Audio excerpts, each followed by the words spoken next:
Fahrenheit 451, Martian Chronicles లాంటి గొప్ప science fiction నవలు రాసిన రే బ్రాడ్బరీ సైన్స్ ఫిక్షన్ రచయిత గురించి ఈరోజు సైన్స్ ఫిక్షన్ రచయితల సిరీస్లో పరిచయం.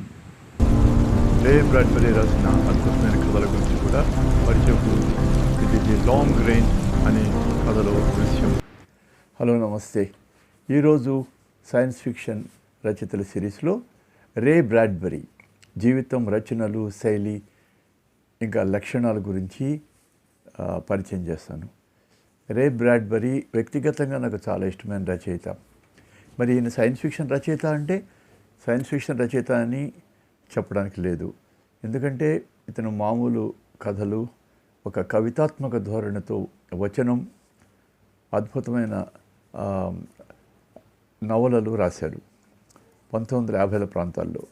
అయితే ఇతని సైన్స్ ఫిక్షన్ రచయితగా కూడా తప్పకుండా అభివర్ణించవచ్చు. ఎందుకంటే ఇతను రాసిన Martian Chronicles 1950, the illustrated man, Fahrenheit 451 ఈ నవలలు సైన్స్ ఫిక్షన్గా మనం తీసుకోవచ్చు. ఇది కాకుండా ది డిస్టెంట్ థండర్ అనే ఒక కథ నాకు చాలా ఇష్టం. అలాగే ఎన్నో సైన్స్ ఫిక్షన్ కథలు ఇతర గ్రహాల్లో పెట్టినవి ఇతను రాశాడు. అయితే పూర్తి సైన్స్ అని చెప్పలేము, హార్డ్ కోర్ సైన్స్ ఉండదు వీటిలో.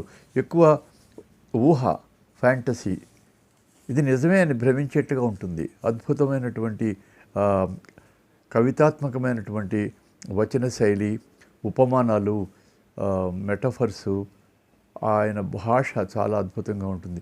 అందువల్ల నేను ఆయనకి వ్యక్తిగతంగా ఫిదా అయిపోయాను. ఆయన కథలు చదువుతుంటే ఏదో లోకంలోకి వెళ్ళిపోతుంది. అయితే ప్రస్తుతం ఉన్న సైన్స్ ఆధారంగా ఇతను మార్స్లో రాసినవి ఇవన్నీ అసాధారణం, జరగవు. అది hard core science fiction, technical science fiction కాదు. కానీ మనుషుల యొక్క వ్యక్తిత్వం, మానవత్వం, టెక్నాలజీ మీద గుడ్డిగా ఆధారపడటం, టెక్నాలజీ మన జీవితాన్ని ఎలా ప్రభావితం చేస్తుందో ఇవన్నీ ఆయన అప్పుడే రాశాడు. అందువల్ల మనకి రే బ్రాడ్బరీని తప్పకుండా ఒక సైన్స్ ఫిక్షన్ రచయితగా చేయొచ్చు. ఆయన గురించి నేను సేకరించిన సమాచారం చెప్తాను. ఈయన యొక్క జీవితం, రే బ్రాడ్బరీ జీవితం, రచనలు, శైలి మరియు లక్షణాలు మనం చూద్దామంటే, ఇతను ఆగస్టు 22, 1920, జూన్ 5, 2012 మధ్య జీవించాడు. అంటే ఆగస్టు 22, 1920 నాడు పుట్టాడు, జూన్ 5, 2012లో మరణించాడు. ఈయన అమెరికన్ సాహిత్యంలో ఒక మహారచయిత. అతను fantasy, science fiction, horror, mystery, ఇంకా రియలిస్టిక్ ఫిక్షను వంటి అనేకమైనటువంటి జానర్స్లో రాశాడు. ఈయన ప్రముఖ రచనలు చూస్తే ఫారెన్హీట్ 451, ఫారెన్హీట్ 451 1953లో రాశాడు. The Martian Chronicles 1950, the illustrated man 1951, something wicked this way comes 1962 వంటివి. ఇతన్ని సైన్స్ ఫిక్షన్ని అంతవరకు కొంచెం తక్కువగా చూసేవారు. కానీ సైన్స్ ఫిక్షన్ని కూడా సాహిత్యపు మెయిన్ స్ట్రీమ్లోకి తీసుకొచ్చిన రచయితగా విమర్శకులు అభివర్ణించారు. బ్రాడ్బరీ తనను తాను సైన్స్ ఫిక్షన్గా రచయితగా అని చెప్పుకోలేదు. అతని మాటల్లో ఫారెన్హీట్ 451 మాత్రమే నా సైన్స్ ఫిక్షన్ రచన, మిగిలినవి ఫ్యాంటసీ అంటాడు. ఇతని బాల్యం, ఆరంభ జీవితం చూస్తే రే బ్రాడ్బరీ ఇలినాయిస్లోని వాకేగాన్లో జన్మించాడు. అతని తల్లి స్వీడిష్ ఇమ్మిగ్రెంట్, తండ్రి ఇంగ్లీష్. బాల్యంలో కార్నివాల్సు అంటే మన సంతలు లేక ఫెయిర్సు, ఎగ్జిబిషన్ లాంటివి అనుకోవచ్చు. కార్నివాల్స్, హారర్ సినిమాలకు ఎక్కువ చూసేవాడు. The phantom of the opera చూసేట. Edgar Allan Poe, Jules Verne, Edgar Rice Burroughs రచనలు అతన్ని ఆకర్షించాయి. ఈ ఎడ్గార్ రైస్ బరోస్ అయిన ప్రిన్సెస్ ఆఫ్ మార్స్ అని రాశాడు. ఆయన గురించి కూడా తర్వాత చెప్తాను. 1932లో మ్యాజిషియన్ మిస్టర్ ఎలక్ట్రికోతో జరిగిన సమావేశం అతని జీవితాన్ని మార్చేసింది. ఎలక్ట్రిక్ సోల్డ్, ఒక విద్యుత్ ఖడ్గంతో లివ్ ఫర్ ఎవర్ అని చెప్పిన సంఘటన తర్వాత అతను రోజు రాయటం మొదలుపెట్టాడు. 1934లో కుటుంబం లాస్ ఏంజల్స్కి వెళ్ళింది. అక్కడ హై స్కూల్లో డ్రామా క్లబ్లో చురుగ్గా పాల్గొన్నాడు. సెలబ్రిటీల ఆటోగ్రాఫ్ల కోసం రోలర్ స్కేటింగ్ చేస్తూ తిరిగేవాడు. రాబర్ట్ హ్యాన్లిన్, ఫారెస్ట్ జే యాకర్మన్ వంటి వారితో స్నేహం చేశాడు. రెండవ ప్రపంచ యుద్ధంలో దృష్టి సమస్యల వల్ల సైన్యంలో చేరలేదట. అందువల్ల రాయటం పూర్తిగా కేంద్రీకరించాడు రచన మీద. 1947లో డార్క్ కార్నివల్ అనేది అతని మొదటి షార్ట్ స్టోరీ. ఇతను 1947లో మార్గరెట్ మెక్క్లూర్ని వివాహం చేసుకున్నాడు. ఆయనకి 4 కూతుళ్ళు. అతను టైప్రైటర్తోనే రాశాడు. కారు ఎప్పటికీ నడపలేదు. టెక్నాలజీ మీద ఎప్పుడూ ఆధారపడకుండా జీవించాడట. ఈయన ప్రధాన రచనలు బ్రాడ్బరీస్ రచనలు చూస్తే ఎక్కువ చిన్న కథలు చాలా బాగుంటాయి. ఇది కాక 30 పైగా పుస్తకాలు రాశాడు. 600 చిన్న కథలు, షార్ట్ స్టోరీసు, 30 పుస్తకాలు. ఇది కాకుండా కవితలు, నాటకాలు, స్క్రీన్ ప్లేలు కూడా రాశాడు. ది మార్షియన్ క్రానికల్స్ ఇది చాలా ప్రసిద్ధమైంది. 1950లో మార్స్పై భూమి కాలనీలు, మార్షియన్ సంస్కృతి నాశనమైపోవటం, అణుయుద్ధం తర్వాత మనుషులు కొత్త మార్షియన్లుగా మారటం వంటి కథల సంకలనం. ఇది నవల కాదు, యాక్చువల్గా ఒక కథా సంకలనం లాంటిది. మార్స్ నుంచి వచ్చే కథల సంకలనం లాంటిది అనమాట, క్రానికల్స్ లాంటిది అనమాట. ఇది చాలా లిరికల్గా కవితాత్మకమైనటువంటి శైలితో ఉంటుంది. ది ఇలస్ట్రేటెడ్ మ్యాన్ టాటూలు, కథలు చెప్పే మనిషి గురించి. ది వెల్ట్ అనే కథ చాలా ప్రసిద్ధం. ది లాంగ్ రెయిన్ వంటి ప్రముఖ కథలు. ది లాంగ్ రెయిన్ చాలా బాగుంటుంది. ఒక గ్రహంలో మన మానవులు తడుస్తూ వెళ్తారు. ఆ వర్షం ఎప్పటికీ ఆగదు. అది అద్భుతమైన వర్ణన వాన గురించి. ఫారెన్హీట్ 451 1953లో అత్యంత ప్రముఖ రచన. భవిష్యత్తులో డిస్టోపియన్ సొసైటీ, విధ్వంసక సమాజంలో పుస్తకాలు చదవటం నిషేధిస్తారు. కాబట్టి ఈ ఫారెన్హీట్ 451లో భవిష్యత్తులో పుస్తకాలు నిషేధించటం, ఫైర్మెన్ పుస్తకాలు కాల్చటం చేస్తూ ఉంటారు. ఫైర్మెన్ అంటే మామూలుగా ఫైర్ ఆర్పాలి, కానీ ఫైర్మెన్ ఈ ఫారెన్హీట్ 451లో నిప్పుతో పుస్తకాలని కాల్చేస్తుంటారు. ఎందుకంటే భవిష్యత్తులో పుస్తకాలు నిషేధం చేసి సెన్సార్షిప్ ఉంటుంది, టెక్నాలజీ ఆధిపత్యం వహిస్తుంది, సాహిత్య విలువలపై విమర్శ, మెకార్థియిజం సమయంలో ఇది రాయబడింది. ఇది ఒక్కటే నిజమైన సైన్స్ ఫిక్షన్ అని బ్రాడ్బరీ చెప్పేవాడు. సైన్స్ ఫిక్షన్లో డిస్టోపియన్ సైన్స్ ఫిక్షన్, భవిష్యత్తుని భయంకరంగా ఊహించే సైన్స్ ఫిక్షన్ ఉంది. ఇది డిస్టోపియన్ సైన్స్ స్టోరీ అని చెప్పొచ్చు. ఇప్పటికీ కూడా మన సోషల్ మీడియాలో చర్చల్లో పుస్తకాలపై నిషేధం, పుస్తకాలు అంతరించిపోతున్నాయని, ఫారెన్హీట్ 451 గురించి ఇప్పటికీ ప్రాసంగికత ఉంది, చర్చిస్తూ ఉంటారు. డాండిలియన్ వైన్ 1957లో ఇది ఆత్మకథ లాంటిది, సెమీ ఆటోబయోగ్రఫికల్. గ్రీన్ టౌన్, వాకేగాన్ అని ఆయన ఊరు, దాన్ని నవలల్లో గ్రీన్ టౌన్ అని రాసేవాడు. అదొక ఫిక్షనల్ వెర్షన్ ఆఫ్ వాకేగాన్ విలేజ్ అనమాట. ఈ గ్రీన్ టౌన్ అనే ఊరిలో స్మాల్ టౌన్ అమెరికన్ విలేజ్లో కథలు పెట్టి రాసేవాడు. ఒక 12 ఏళ్ల అబ్బాయి వేసవి గడపటం, అతని బాల్యం, జ్ఞాపకాలు, జీవితం గురించి చాలా చాలా మంచి నవల. ఇది లిరికల్గా ఉంటుంది. Something wicked this way comes 1962లో. ఇది డార్క్ ఫ్యాంటసీ, మళ్ళీ కార్నివాల్ ఉంటుంది, 2 అబ్బాయిలు, దుష్ట శక్తులు, గ్రీన్ టౌన్ సెట్టింగ్ దాంట్లో రాశాడు. Something wicked this way comes. ఇతర ప్రముఖ కథలు a sound of thunder, time travel గురించి ఉంటుంది. బటర్ఫ్లై ఎఫెక్ట్, ఒక చిన్న సంఘటన ఒక పెద్ద సంఘటనల గొలుసు కట్టుల ప్రభావితం చేస్తుందో ఈయననే మొట్టమొదటి రాసింది. A sound of thunder. There will come soft rains. అణుయుద్ధం తర్వాత ఇళ్ళన్నీ ఆటోమేట్ అయిపోతాయి. ఆ ఆటోమేటిక్ హౌస్లు ఎలా ఉంటాయనేది ఉంటుంది ఈ కథలో. There will come soft rains తప్పకుండా చదవాలి. A sound of thunder, there will come soft rains అనేది. All summer in a day, Venus మీద వర్షం కురుస్తూ ఉంటుంది ఈ కథలో. ఇది కాక రే బ్రాడ్బరీ మాబీ డిక్ నవలకి స్క్రీన్ ప్లే రాశాడు. Twilight Zone Ray Bradbury theatre కోసం పనిచేశాడు. ఇతని శైలి లక్షణాలు లిరికల్, హైలీ డిస్క్రిప్టివ్. అతను వచనాన్ని కవిత్వంగా రాశాడు. ఇప్పటికీ ఎన్నిసార్లు చదివిన కథలు అద్భుతంగా ఉంటాయి. ఆ ఇంగ్లీష్ చాలా బాగుంటుంది. సిమిలీసు, మెటాఫర్సు అంటే ఉపమానాలు, ఉత్ప్రేక్షలు, పర్సానిఫికేషన్లు ఎక్కువ. సెన్స్ అప్పీల్ చేసే వివిధ ఇమేజెస్ ఉపయోగిస్తాడు. అంటే మన అనుభూతి బాగుంటుంది ఆయన చూపించే దృశ్యాల వల్ల. ఫారెన్హీట్ 451లో ఏమంటాడు, నిప్పుని వర్ణిస్తాడు. ఆ ఫైర్ మ్యాన్ యొక్క ఆలోచన అనుకుంటారు వాళ్ళు, it was a pleasure to burn. Python, వీనం, ఒక కొండ చిలువ విషం కక్కినట్టు ఫైర్ కక్కింది అంటాడు ఆ పైపుని. అవసరమైతే చిన్న చిన్న మాటలు వాడతాడు. ఒక్కొక్కప్పుడు ఆందోళన సమయాల్లో ఆలోచనల ప్రవాహంలాగా పెద్ద పెద్ద వాక్యాలు వాడతాడు. చిన్న చిన్న వాక్యాలు వాడతాడు, పెద్ద పెద్ద వాక్యాలు వాడతాడు. అతని రచనలో నాస్టాల్జియా ఫర్ చైల్డ్హుడ్, బాల్యం కోసం ఆరాటం ఉంటుంది. స్మాల్ టౌన్ అమెరికాలో ఉన్న చిన్న చిన్న గ్రామాల గురించిన వాతావరణం ఎక్కువ వర్ణిస్తాడు. టెక్నాలజీ హాని, ఈ ఆధునిక టెక్నాలజీ మనకి ఎలా హాని చేస్తుంది అది రాస్తాడు. సెన్సార్షిప్, ఫారెన్హీట్ 451లో ఈ సెన్సార్షిప్ నియంత్రణ, మనిషి ఆలోచన మీద, ఊహల మీద నియంత్రణ. అంటే పుస్తకాల మీద నియంత్రణే కదా, పుస్తకాలు తగలబెట్టడం అంటే అదే సెన్సార్షిప్ అనమాట. అదే ఫారెన్హీట్ 451లో ఉంటుంది. హ్యూమన్ ఎమోషన్స్, మనుషుల యొక్క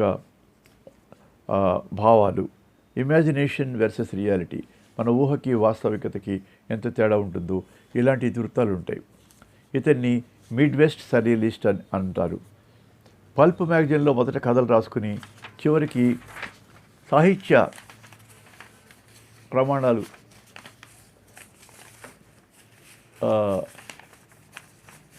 ప్రమాణాలకి చేరుకుని అందరి చేత మెచ్చుకోబడ్డాడు. అతని రచనల్లో హ్యూమనిస్టిక్ సైన్స్ ఫిక్షన్ ట్రోప్స్ అంటే మానవత్వం కలిసినటువంటి వైజ్ఞానిక కల్పన సాహిత్యపు లక్షణాలను ఉపయోగించి మానవ స్వభావం, నైతికత, భయాలు, ఆశలు చర్చించాడు. ఇతని నవలలు, కథల్లో కార్నివాల్స్, లైబ్రరీలు, బాల్య జ్ఞాపకాలు తరచూ వస్తాయి. ఇవే ఇతని శైలి లక్షణాలు. ఇతని సైన్స్ ఫిక్షన్ రచయితగా పరిగణన చేద్దామా? అవును, కానీ పూర్తిగా కాదు. అతను గోల్డెన్ ఏజ్ సైన్స్ ఫిక్షన్లో ఒక భాగం. Martian Chronicles, Illustrated Man, sci fi ఆంథాలజీల్లో ఉంటాయి. కానీ బ్రాడ్బరీ తనను తాను ఫ్యాంటసీ రచయితగా చెప్పుకున్నాడు. సైన్స్ ఫిక్షన్ పాసిబుల్ని చూపిస్తుంది. అతని రచనలు అన్రియల్గా అంటే అవాస్తవికంగా ఉంటాయి. ఫ్యాంటసీ, ఊహ, కల్పన ఎలిమెంట్స్తో ఉంటాయి. మార్సులో ఇల్లు కట్టుకుని ఉండటం సాధ్యం కాదు. 1950 కానీ 2030లో కూడా సాధ్యం కాదు. అక్కడ ఏకంగా నాగరికత ఉన్నట్టే రాస్తాడు, కానీ వాళ్ళకి భావాలు ఉన్నట్టు రాస్తాడు. భూమి నుంచి రాకెట్లు వచ్చేసి దిగిపోతున్నట్టుగా రాస్తాడు. ఇవన్నీ సైన్స్ ప్రకారం కరెక్ట్ కాదు, కానీ ఫ్యాంటసీగా అద్భుతంగా ఉంటాయి. సైఫై కమ్యూనిటీ అయినప్పటికీ కూడా అతన్ని గ్రాండ్ మాస్టర్గా గౌరవించింది. అతని ప్రభావం చాలా ఉంది. అతను హైఫైను, హై టెక్నాలజీని, సైన్స్ ఫిక్షన్ను కేవలం టెక్నాలజీ లాగా కాకుండా మానవ కథలుగా మార్చాడు. ఈయన వారసత్వం ప్రతిరోజు రాయాలనేవాడు. మరణాన్ని ఓడించడానికి రాయాలని చెప్పేవాడు. ఈయన ఇతివృత్తాలు టెక్నాలజీ మీద గుడ్డిగా ఆధారపడటం గురించి రాశాడు. పుస్తకాలు ఊహల యొక్క విలువ గురించి రాశాడు. యుద్ధ భయం గురించి రాశాడు. బాల్యం యొక్క జ్ఞాపకాల గురించి రాశాడు. బాల్యంలోని మ్యాజిక్ గురించి రాశాడు. ఈయనకి అవార్డ్స్ వచ్చినాయి, చాలానే ఉన్నాయి. National medal of arts 2004, Pulitzer special citation మొదలైనవి. ఈయన కథల్ని సినిమాలు, టీవీ స్టేజ్లో అడాప్ట్ చేసుకున్నారు. బ్రాడ్బరీ రచనలు ఇప్పటికీ ప్రాసంగికత కలిగి ఉన్నాయి. రెలవెంట్.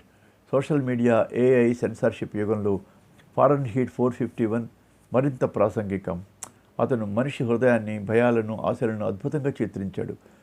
అతని రచనలు చదివితే జీవితం, సమాజం గురించి కొత్త దృక్పథం వస్తుంది.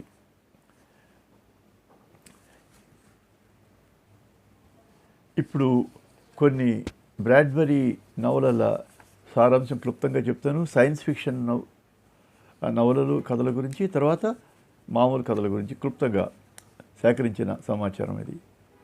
మార్షియన్ క్రానికల్స్ కథ సారాంశం ఇది ఇంటర్ కనెక్టెడ్ షార్ట్ స్టోరీల సంకలనం. రే బ్రాడ్బరీ 1950లో ప్రచురించాడు. 2030-57 మధ్యకాలంలో ఈ కథలు జరుగుతాయి. భూమి నుంచి మనుషులు మార్స్ పైకి వలసలు పంపుతారు. మార్స్లో ఇప్పటికే ఉన్న సుందరమైన ప్రాచీన మార్షియన్ నాగరికతతో మనుషులు సంబంధాలు ఏర్పరచుకుని అక్కడ ఉండేటువంటి ఘర్షణలు, అపార్థాలు చూపిస్తుంది. ఇది ఫ్యాంటసీ కింద చెప్పచ్చు, హార్డ్ సైన్స్ ఫిక్షన్ కాదు. కానీ చాలా అద్భుతంగా వర్ణనలు, మంచి భాష ఉంటుంది. ఈ మొదటి ఎక్స్పెడిషన్స్, మనుషులు వచ్చిన ఎక్స్పెడిషన్స్ ఈ మార్చ్లో ఉన్నటువంటి మార్షియన్ చేతిలో నాశనం అవుతాయి. తర్వాత ఎక్స్పెడిషన్స్ విజయవంతమే మార్స్పై భూమి కాలనీలు ఏర్పడతాయి. మనుషులు మార్స్ను తమ సొంత గ్రహంలా మార్చడానికి ప్రయత్నిస్తారు. అంటే నదులు, నగరాలు, చెట్లు నాటుతారు. చివరికి భూమిపై అణుయుద్ధం ప్రారంభమవుతుంది. చాలామంది మనుషులు భూమికి తిరిగి వెళ్తారు. మిగిలిన కొద్ది మంది మార్స్పైనే జీవితం కొనసాగిస్తారు. వారు క్రమంగా కొత్త మార్షియన్స్, న్యూ మార్షియన్స్గా మారుతారు. ప్రధానమైనటువంటి ఇతివృత్తాలు ఏంటంటే మార్షియన్ క్రానికల్స్లో కాలనీవాదం అనొచ్చు. మనుషులు వేరే గ్రహాల్లో కానీ వేరే ప్రాంతాల్లో కాలనీ అయితే ఎలా ఉంటుంది. సంస్కృతుల నాశనం లేదా మార్పు, టెక్నాలజీ, మానవ స్వభావం, నాస్టాల్జియా, జ్ఞాపకాలు, ఆలోచనలు. ఇది అత్యంత కవితాత్మకమైన, భావోద్వేగపూర్వకమైన సైన్స్ ఫిక్షన్ రచయిత. రెండోది ఫారెన్హీట్ 451, బ్రాడ్బరీ అత్యంత ప్రసిద్ధి చెందిన డిస్టోపియన్ నవల. దీని కథ సారాంశం: భవిష్యత్ అమెరికాలో పుస్తకాలు చదవటం నేరం. ఫైర్మన్ అనేవారి పని అగ్ని అరికట్టడం కాదు, పుస్తకాలను కాల్చటం. 451 డిగ్రీల ఫారెన్హీట్ వద్ద కాగితం కాలిపోతుంది కాబట్టి నవలకి ఆ పేరు వస్తుంది. ప్రధాన పాత్ర గై మాంటాగ్, ఒక ఫైర్మ్యాన్. అతను ముందు సంతోషంగా పనిచేస్తుంటాడు, రోజు పుస్తకాలు కాల్చడమే పని. కానీ ఒకరోజు తన పొరుగు నుండే 17 ఏళ్ల యువతి క్లారిస్తో మాట్లాడి జీవితం గురించి, సహజత్వం గురించి ఆలోచించడం మొదలుపెడతాడు. అతని భార్య మిల్డ్రెడ్ టీవీ గోడలతో మునిగిపోయి ఉంటుంది. క్రమంగా మన హీరో మాంటాగ్ పుస్తకాల పట్ల ఆకర్షణ, సమాజం పట్ల అసంతృప్తి పెంచుకుంటాడు. అతను రహస్యంగా పుస్తకాలు దాచుకోవడం మొదలుపెడతాడు. ఇది అతని జీవితాన్ని పూర్తిగా మార్చేస్తుంది. ఇది ఈ క్లుప్తంగా కథ, దట్ ఈజ్ ఫారెన్హీట్ 451. దీంట్లో ముఖ్యమైన ఇతివృత్తం ఏంటంటే సెన్సార్షిప్, టెక్నాలజీ అండ్ ఎంటర్టైన్మెంట్ యొక్క గుడ్డి ఆధిపత్యం, ఆలోచన స్వేచ్ఛ, మానవ సంబంధాల క్షీణత. ఇది చాలా సినిమాటిక్గా, ఉద్వేగభరితంగా ఉండే నవల. ఇప్పటికీ చాలా ప్రస్తుత సమాజానికి సోషల్ మీడియా, ఈ క్యాన్సిల్ కల్చరు, సెన్సార్షిప్కి సంబంధించింది ప్రాసంగికత ఉన్నది.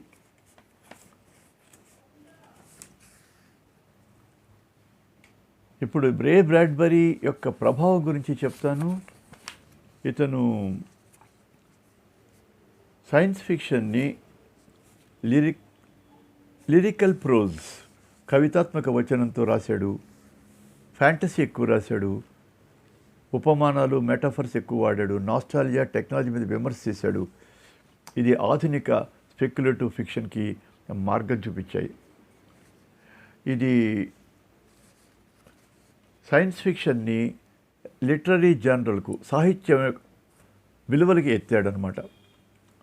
అతని ముందు సైఫైని తక్కువ సాహిత్యంగా చూసేవారు. అతనే దాన్ని కవితాత్మక, భావోద్వేగపూర్వకం చేశాడు. ఇతర రచయితలపై ప్రభావం చూద్దాం.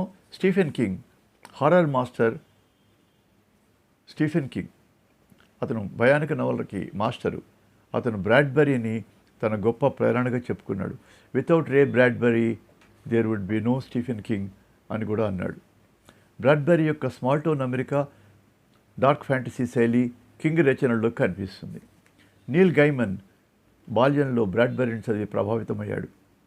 ఫ్యాంటసీ, హారర్ మిశ్రమం గైమన్ రచనల్లో శాండ్ మ్యాన్, అమెరికన్ గట్స్లో కనిపిస్తుంది. ఇంకా ఇతరులు Margaret Atwood, Ursula K Le Guin, Carlson Whitehead, Michael Crichton, Clive Barker ఉంటే వారందరూ బ్రాడ్బరీ నుంచి ప్రేరణ పొందారు. నాకు కూడా బ్రాడ్బరీ అంటే చాలా ఇష్టం. సినిమా, పాపులర్ కల్చర్ మీద, టీవీ మీద ప్రభావం. స్టీవెన్ స్పీల్బర్గ్, ప్రఖ్యాత దర్శకుడు, Bradbury was my muse for the better part of my Saifi career అని చెప్పాడు. క్లోజ్ ఎన్కౌంటర్స్, ఈటీ వంటి సినిమాల్లో బ్రాడ్బరీ ఊహల ప్రభావం కనిపిస్తుంది. అతని కథలు అనేక సినిమాలు, టీవీ సిరీస్గా అనుసరించబడ్డాయి. ఫారెన్హీట్ 451 రెండుసార్లు, the illustrated man, something wicked comes this way మొదలైనవి. రే బ్రాడ్బరీ థియేటర్, దాంట్లో తన కథలని స్వయంగా అనుసరించి డ్రామాలాగా వేశాడు. ఏ సౌండ్ ఆఫ్ థండర్ కథ ద్వారా బటర్ఫ్లై ఎఫెక్ట్ భావనను పాపులర్ చేశాడు. ఫారెన్హీట్ 451 ఇప్పటికీ censorship, book banning, social media ఆధిపత్యం, టెక్నాలజీ వల్ల మానవ సంబంధాల క్షీణతపై చర్చల్లో ఉపయోగపడుతుంది. అతని రచనలు స్పేస్ ఎక్స్ప్లోరేషన్, అంతరిక్ష పరిశోధనకి, భవిష్యత్తులో ఎలా ఉంటుంది దాని గురించి ఆలోచించేలా ప్రేరేపించాయి. నాసా కూడా అతని రచనలు గౌరవించి చంద్రుల్లో డాండిలియాన్ క్రాటర్ అని ఒక క్రాటర్కి అతని పేరు పెట్టింది. అతని ప్రభావం అమెరికా మాత్రమే కాకుండా ప్రపంచవ్యాప్తంగా ఉంది. రష్యా, ఫ్రాన్స్, జపాన్, చైనాలో కూడా అతని రచనలు బాగా అనువాదమయ్యాయి. బ్రాడ్బరీ 2012లో మరణించిన అతని రచనలు ఇప్పటికీ కొత్త తరాలను ప్రభావితం చేస్తున్నాయి. అతను రాసిన 600 షార్ట్ స్టోరీలు, 30 పుస్తకాలు ఇంకా పునర్ముద్రితమవుతున్నాయి. అతని సందేశం సరళం కానీ శక్తివంతం. ఏంటి ఆ సందేశం? ఊహని, పుస్తకాలని, మానవత్వాన్ని కాపాడుకోవాలి. ఇది ఈనాటి సైన్స్ ఫిక్షన్ రచయితల సిరీస్లో రే బ్రాడ్బరీ గురించిన పరిచయం. నా పేరు డాక్టర్ మధు చిత్తూరు. మరొక సైన్స్ ఫిక్షన్ రచయిత పరిచయంతో మళ్ళీ కలుద్దాం. నమస్తే.